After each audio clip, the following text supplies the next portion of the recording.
Greetings and salutations, fellow plebs. Today we shall be examining the brain of a rather curious specimen, the social justice warrior, sometimes referred to additionally or substitutively by the designation progressive. If you will afford me a brief digression, the label progressive was actually first introduced by a colleague of mine, Dr. Painful Irony, a brilliant if somewhat frustrating man. Anyway, let us begin with the examination, shall we? I do hope you're all as excited as I. My attention is immediately drawn to this section of the brain here, that appears to feature some sort of cybernetic augmentation, not unlike the Borg from Star Trek, only less green. If my assumptions are correct, this would be an EGM, or Embedded Groupthink Microchip. It is believed that the implant allows for constant communication with the rest of the collective, ensuring that no individual ever stray from the narrative of the moment. Just to the left, one will note the growth of a gender node, so named because it dictates gender identification in the subject, along with a need to view the world through the lens of gender politics. If we take a closer look, we might be, yes, this specimen appears to have once identified as mayonnaise.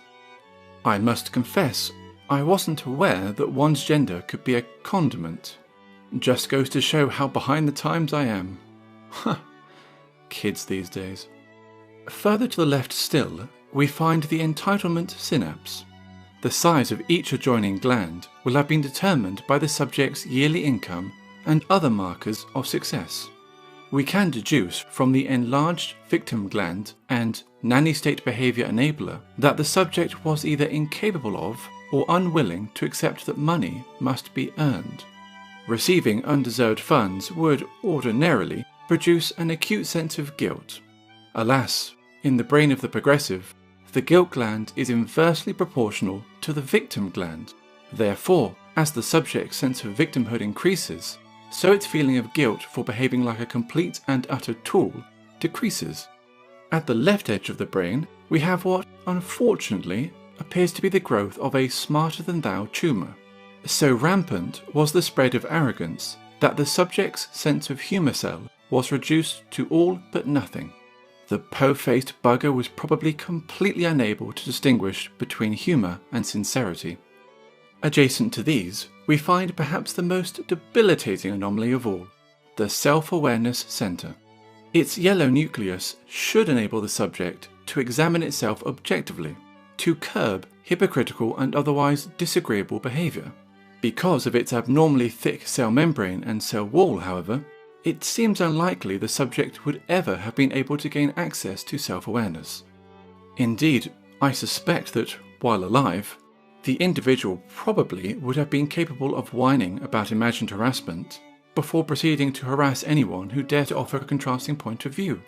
Poor sod. The three jelly beans nestled in the upper left corner are in fact the work ethic molecule, personal responsibility node, and common sense particle.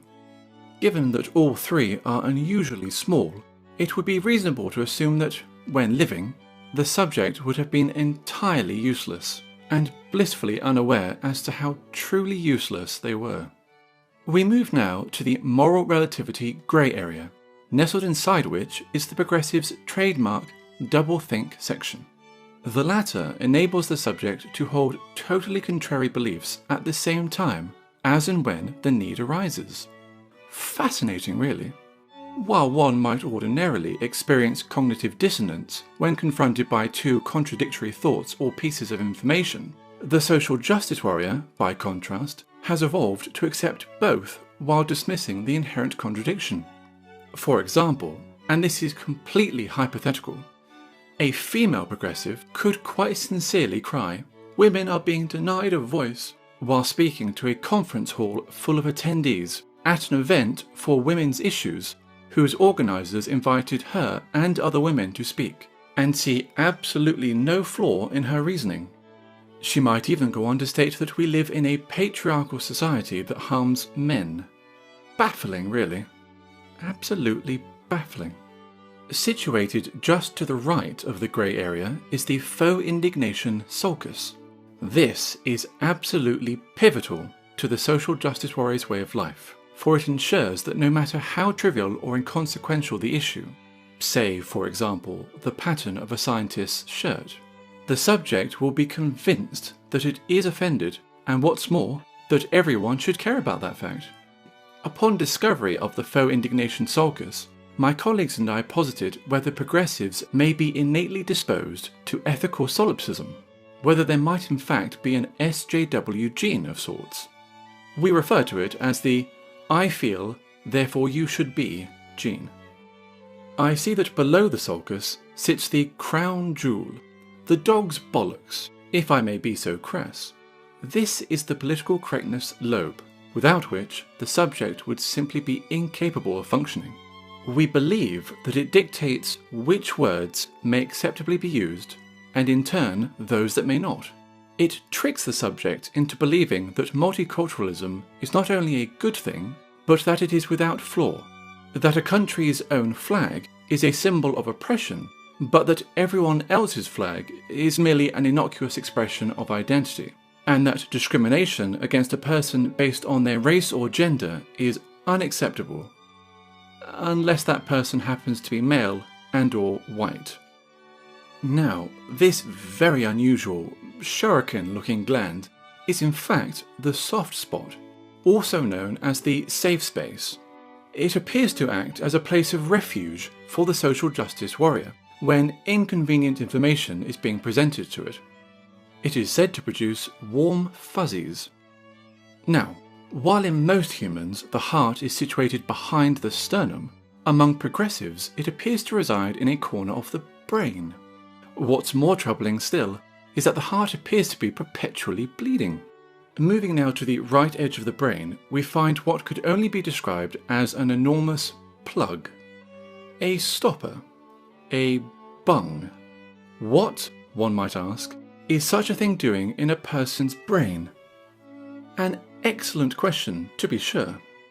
As far as I can deduce, the stopper, tethered to the political correctness lobe as it is, must function as a thought filter of sorts, preventing incorrect thoughts from entering or leaving the brain. You see, while social media may offer one the option to simply block those who dare to offer a conflicting opinion, interactions in real life aren't quite so accommodating. As a consequence, this particular social justice warrior appears to have developed a mechanism for filtering out undesirable information. This, good people, is an example of regressive evolution at work. Extraordinary. Taking down the insanity by just a smidgen, one will note the presence of a Marxism shrine below the think stopper. For social justice warriors, it is cultural Marxism that fills the space left vacant by the absence of critical thinking. For those unfamiliar, it is my understanding that cultural Marxism is central to the decline of the humanities, culture, and civilization in general in the Western world. So I wouldn't worry too much about it. We move now to the Blame the West synapse. First, on the left here, we have the white guilt protuberance. If one has ever been curious as to why progressives insist that all white people should bear the alleged sins of their father's mate, this is why. Because, remember, in the mind of a progressive, no other race has ever done anything untoward. Ever. At all. Just white people. Moreover, all white people are guilty by association, however tenuous. Below it resides the guilt for history hypothalamus. This appears to act identically to the aforementioned white guilt protuberance, differing only in that it focuses the subject's attention on the past. It is thanks to the hypothalamus that we have Howard Zinn's A People's History of the United States. The final segment of the anti-West triumvirate would be the uncivil bellum, so named because it compels the subject to stoke racial, gender, and class tensions in their own countries. Thanks to the goading of this superfluous lump of bile, we have feminism instead of humanism. All lives do not matter, only black lives do, and instead of the 99% working together to reduce the growing wealth disparity, People such as myself are told, "Fuck off, you posh wanker," just because I say grass and not grass. Oh, and if anyone was wondering, the Super Saiyan eyebrow here is actually a patriotism node.